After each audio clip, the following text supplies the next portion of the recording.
Eis um exercício para começar. Tente explicar o conceito do corte de peso a alguém próximo de você que não seja fã de MMA. Provavelmente você verá um rosto se contorcendo, a pessoa não vai entender nada. Fazer uma pessoa compreender a tradição de se perder uma quantidade dramática de peso via desidratação para cravar o peso certo durante alguns segundos na balança, fazer o muque e sair na mão horas depois é uma missão complicada, e por conta da precisão e disciplina necessárias para se bater o peso, muita coisa pode dar errado, uma vez que lutadores acabam comprometendo a própria saúde e colocando lutas em risco. Mesmo que qualquer baixa possa estragar um evento, são as lutas pelo título que correm os maiores riscos, então já deixa o like e se inscreve no canal. Eu sou o Coutinho do MMA no Ponto e aqui vão 10 falhas em cortes de peso que estragaram lutas pelo título. Número 10, Leandro Higo vs Dudu Dantas. Originalmente era Darrion Caldwell que estava escalado para desafiar Dudu Dantas pelo título dos galos no Bellator 177, mas uma lesão o tirou de ação um mês antes da luta. O substituto escolhido para atender o chamado foi Leandro Higo, que admitiu que precisava de algumas boas vitórias antes de receber a oferta pelo título do evento, mas o problema é que ele apareceu quase 2 quilos acima do peso. Então, como resultado, sua estreia foi rebaixada para uma luta de 3 rounds e o cinturão não estaria mais em jogo, assim como aconteceu com vários nessa lista. Dantas venceu na decisão dividida contra Higo, numa performance segura onde ele apostou mais no jab e no chute baixo, usando sua vantagem na envergadura. O treinador de Higo admitiu que o lutador estava mais pesado que o normal quando recebeu o chamado para a luta. Ele também acusou a comissão de Mohegan Sun, que conduziu o evento do Bellator em Budapeste, de não dar o tempo apropriado para Leandro fazer a segunda tentativa de subir na balança, e uma vez que não tinha nenhuma outra grande luta no card, essa baixa ferrou com tudo, um fracasso total. Número 9, Melvin Guillard vs Justin Gaethje. A carreira de Melvin Guillard foi provavelmente um dos casos mais trágicos da era moderna, do tuf à estrela em ascensão do UFC até uma luta onde ele serviu de escada para decolar a carreira de Israel Adesanya. Não, sério, isso aconteceu, e depois de sair do UFC rumo ao World Series of Fighting, hoje conhecido como PFL, Guillard falhou no corte de peso em sua estreia contra Gesias Cavalcante, mas ainda assim ele foi agraciado com uma chance pelo cinturão dos leves contra Justin Gaethje. Pois é, vocês conhecem a peça, mas para manter a tradição, Melvin, que foi indiscutivelmente alçado à chance pelo peso de seu nome, novamente falhou no corte de peso e não cumpriu com a sua obrigação, por quase 2 quilos. Gaethje ainda assim aceitou a luta, que passou a não valer o título, mas pediu algo mais, ignorando as ações da comissão da Flórida, que normalmente já cortaria parte da bolsa de Guillard por conta da falha. A equipe de Gaethje exigiu 50% da bolsa do rival, e parece que quebrar as regras é comum na Flórida. Então o pedido foi atendido e a coluta principal do evento contou com uma vitória de Gaethje na decisão dividida. Até que isso não é tão ruim assim, mas essa série de acontecimentos foi um marco negativo na carreira de um cara que muitos acreditavam ter o potencial para alcançar o título do UFC no seu auge nos leves. Ele teve problemas para apresentar seus documentos médicos para lutar no WSOF 20 e foi embora. Depois de ser dispensado, ele passou pelo Bellator, Rising e Bare Knuckle, entre outros eventos. Ele venceu apenas uma das últimas 11 lutas. Número 8, Joe Riggs vs Matt Hughes. Consulta médica mais famosa de Nick Diaz, Joe Riggs não teve tempo de aproveitar o brilho de seu nocaute técnico no segundo round contra Chris Lyron no UFC 55. Com o desafiante original Caro Parisian de fora por conta de uma lesão no tendão, Riggs foi chamado de última hora para enfrentar Matt Hughes pelo título dos meio-médios, pouco mais de um mês depois, no próximo evento numerado. Então, quando um frustrado Riggs pesou mais de 78 quilos na primeira tentativa, era compreensível. O triste é que essa foi a última chance pelo título que ele teve lutando pelos principais eventos de sua época. Diante de uma luta agora de 3 rounds, Riggs tinha que aproveitar o que tinha sobrado da oportunidade. Restou a Bruce Buffer a missão constrangedora de explicar ao público presente o porquê daquela luta não valer mais o título.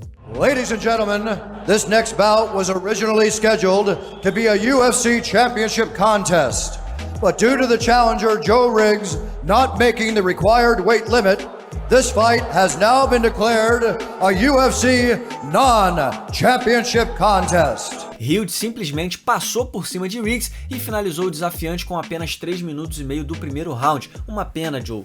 Número 7, Deiveson Figueiredo no UFC Fight Night 169. Com Demetrious Johnson lutando pelo One Championship e Henry Cejudo mudando seu foco para a categoria dos galos, e ainda a falta de atenção da organização aos lutadores da divisão peso mosca, o futuro da categoria até 56 quilos virou uma incógnita. Para surpresa de todo mundo, o UFC optou por não encerrar a divisão depois de uma série de cortes promovidos pelo evento. Eles preferiram tirar Cejudo do posto de campeão e jogar Joseph Benavidez e Deiveson Figueiredo no cage para a disputa do título pago na luta principal de um Fight Night. Enfim, as coisas pareciam voltar ao normal na divisão, e a categoria dos pequenos saltitantes não precisaria mais ser destruída. Mas o Deus da Guerra não colaborou nem com ele mesmo, chegando na pesagem cerca de 1 kg acima do limite, o tornando inelegível ao posto de campeão. E então Benavides, que foi o último homem a vencer Cerrudo nos moscas, era visto como o cara para colocar a categoria de volta nos trilhos. Mas o Deus da Guerra mostrou que é tão cruel quanto os deuses do MMA e se redimiu da falha no corte de peso, presenteando a categoria com um nocautaço e mais alguns meses sem campeão.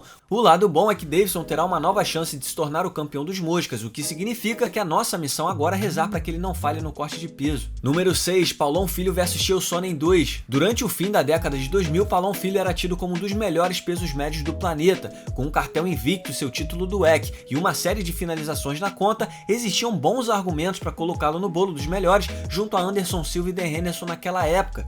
Mas depois de um período na clínica de reabilitação, por conta do abuso de substâncias que forçou o adiamento da revanche da primeira luta polêmica com Chael Sonnen, a qual o americano negou ter desistido verbalmente, Paulão se viu cercado por dúvidas. O duelo foi transferido do WEC 33 ao WEC 36 e Sonnen receberia uma nova chance de alcançar o sonhado título. Só que não. O que aconteceu foi que um desanimado e aparentemente desinteressado Paulão apareceu na pesagem mais de 3 kg acima do peso. Depois de usar as 2 horas extras para a segunda tentativa, ele cravou 85,7 kg, 1,8 kg acima do limite. A luta acabou acontecendo, mas teve 3 rounds e não valeu o cinturão. Haja paciência. Sonnen venceu de forma dominante, mas infelizmente para o americano, Paulão tinha enterrado seu sonho de ser campeão e teve uma performance atípica e quase passiva, caindo de costas no chão, até meio confusa, sem engajar na luta em pé, encenando um saco de pancada ambulante que parecia conversar com fantasmas em uma das mais perturbadoras apresentações da história dos esportes de combate. Paulão ainda deu a Sonnen seu cinturão pela vitória. Número 5, Yoel Romero e as suas 2 falhas. When you've had weight issues in the past, remember in Chicago, you technically missed weight. Was that not you? I don't have a problem with my weight. Pois é, mas a realidade é que o medalha de prata nas Olimpíadas, que aliás está entre os melhores lutadores que nunca chegaram ao ouro, já tinha falhado nas 2 primeiras chances que teve pelo título, começando pelo UFC 221, quando ele foi chamado de última hora para enfrentar Luke Rockhold pelo título interino dos médios. O mais de 1 kg acima do limite o desqualificou para se tornar o campeão, apesar de seu nocaute no 3º round. E então, com a pseudo-luta de unificação marcada para o UFC 225 contra o campeão indiscutível Robert Whittaker, Romero teria a chance de se redimir e ir às forras depois do vacilo da primeira chance pelo título. Na pesagem, ele apareceu com 84,3 kg e teve 2 horas extras cedidas pela Comissão Atlética de Illinois para perder 400 gramas. Na segunda tentativa, ele cravou 84 kg. Chegou perto, mas não o suficiente para a disputa de cinturão nos 83,9 kg. Vale lembrar que não há tolerância em disputa de cinturão. Seu empresário, Malk Kawa, ameaçou processar a comissão, alegando que Romero teve metade do tempo permitido e isso lhe custou 20% da bolsa. No fim das contas, não rolou processo nenhum, mas foram 2 falhas dolorosas e consecutivas que custaram caro para a carreira de Romero. Número 4, Travis Luther vs Anderson Silva. A 4ª temporada do The Ultimate Fighter ficou conhecida como a escada que levou Matt Serra ao nocaute histórico conquistado contra Georges St-Pierre, que lhe rendeu o título dos meio-médios. Essa cena aconteceu em 2008 e ainda assim é curioso lembrar disso, mas o peso médio vencedor daquela temporada foi brindado com a chance de ser atropelado por Anderson Silva. Travis Luther, que era um 2 no evento antes de derrotar Patrick Coté na final do TUF 4. Aquela chance pelo cinturão, como vocês sabem, foi por água abaixo, uma vez que Luther ultrapassou os 83,9 kg por 600 gramas. Rumo ao cage naquela noite no Mandalay Bay, Travis parecia desapontado durante a caminhada pro octógono, naquela que deveria ter sido a maior oportunidade de sua carreira. Talvez tenha sido, mesmo que ele tenha ferrado tudo, mas ele deu o seu melhor ao tentar fazer frente a Anderson, mesmo sabendo que precisava fazer quase o impossível para vencê-lo e receber uma nova chance pelo título. Fato é que o bom início de luta de Travis pode ser justificado com a tradição irritante de Spider, que gostava de sentir a luta, testando a paciência dos mais ansiosos. Quando o Anderson decidiu parar de brincar, o coitado do Travis acabou dando os 3 tapinhas ao receber uma saraivada de cotoveladas de dentro de um triângulo no 2º round. Número 3, Nico Montanho versus... Apesar de ser a primeira campeã peso mosca da história do UFC, é fácil ignorar sua passagem pelo topo da divisão, depois de faturar o cinturão no TUF 26 Finale em dezembro de 2017 contra Roxane Modafferi, que inclusive substituiu Ciryl Banks em outra luta pelo título arruinada por corte de peso. Montanho sofreu com diversas lesões e doenças que a afastaram da luta durante os meses seguintes, incluindo um pé quebrado fruto da vitória na final do TUF, com a desafiante ao título dos galos Valentina Shevchenko descendo para o peso mosca cercada de expectativa. A pressão para que o título fosse colocado em jogo só aumentava. Montanho queria esperar até outubro, mas acabou ignorado e o UFC marcou sua primeira defesa de título contra Valentina Shevchenko no UFC 228. De acordo com seus treinadores, os problemas físicos remanescentes atrapalharam o corte de peso. Como resultado, ela acabou hospitalizada devido a complicações durante o processo, derrubando a luta na véspera do evento. Dana White anunciou a retirada do título da lutadora sem que qualquer representante do UFC se importasse em informar Montanho ou sua equipe,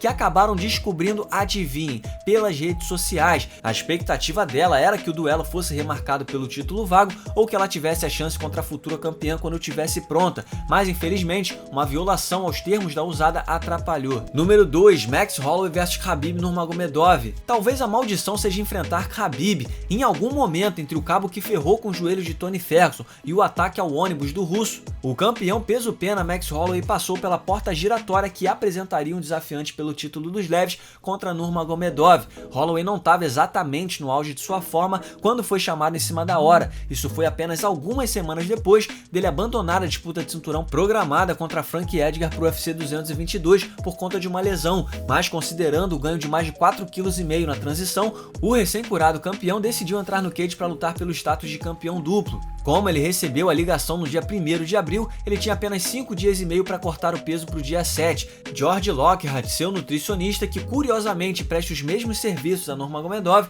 colocou pimenta na situação ao dizer ao Bloody Elbow que Holloway estava prestes a fazer o maior corte de peso que ele já tinha acompanhado. Considerando que esse cara ajudou Brian Rogers a perder mais de 11 quilos em 5 dias para enfrentar Joey Beltran no Bellator 136, é seguro dizer que Max estava perto dos 81 quilos quando recebeu o chamado. Tinha tudo para dar errado, mas não foi o peso que atrapalhou. Do nada, a Comissão Atlética do Estado de Nova York colocou o prego no caixão ao anunciar que Max não tinha condições médicas de lutar no evento. E isso abriu caminho para Anthony Pettis, quer dizer, Paul Felder, Al Iaquinta arruma chance pelo cinturão. Número 1, Renan Barão no UFC 177. Quando TJ Dillashaw chocou o mundo com a performance de sua vida ao destronar o então número 1 peso por peso Renan Barão no UFC 173, foi uma zebra inacreditável. Mesmo que Barão tenha sido espancado durante toda a luta até o nocaute no 5º round, a sequência histórica de 33 lutas de invencibilidade e o domínio da divisão dos galos como campeão anunciavam que ele receberia revanche imediata no UFC 177. Barão, que sempre foi conhecido pelo difícil corte de peso rumo aos 61 quilos, encarou mais uma vez o processo cruel rumo ao peso limite da luta pelo título. Mas o que aconteceu foi que ele desmaiou na banheira e bateu sua cabeça na queda. Por razões óbvias, ele acabou fora da luta principal, que contou com o ex-campeão do Bellator Joe Soto encabeçando o evento contra TJ Dillashaw, logo em sua estreia no show. Apesar de ter sido hospitalizado e ter perdido a chance de recuperar o cinturão, Barão chegou a dizer que o processo para cortar quase 10 quilos ia bem, conforme o planejado quando ele acabou retirado do card.